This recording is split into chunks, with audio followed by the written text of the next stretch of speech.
we are with the conditional formatting. With respect to conditional, now we are with conditional formatting. With respect to conditional formatting, we can choose our data. We can go to this conditional formatting menu, and we can able to highlight the required data based on our requirement. Above 5.5, as per our requirement, we can able to change. Okay, and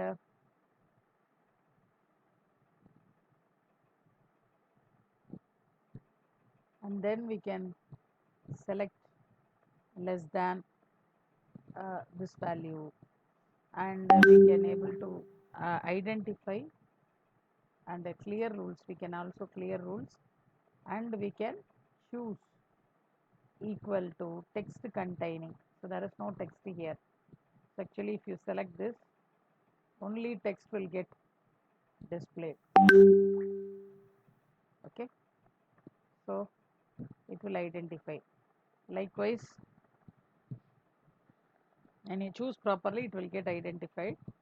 So for example, if I'm choosing this, and if I'm choosing text that contains even text that contains snack, Pepsi, you give this, system would identify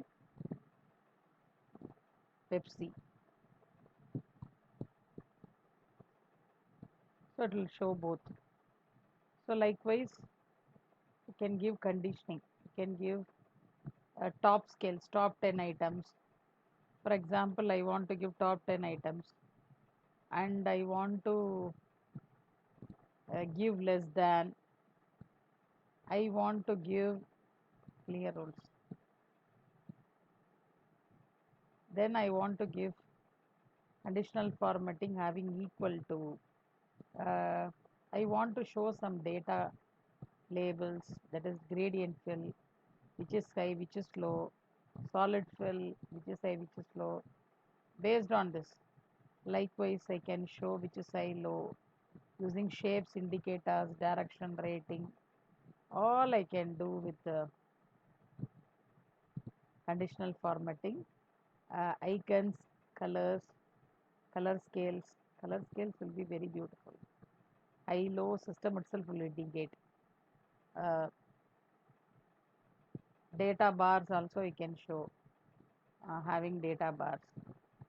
So everything would be there, indicators would be there. And if you want to create a new rule, for example, lowest value I want to shade like this, highest value, system would share lowest and highest. Likewise, there are so many options with respect to conditional formatting. By taking new rule, we can apply. So thank you.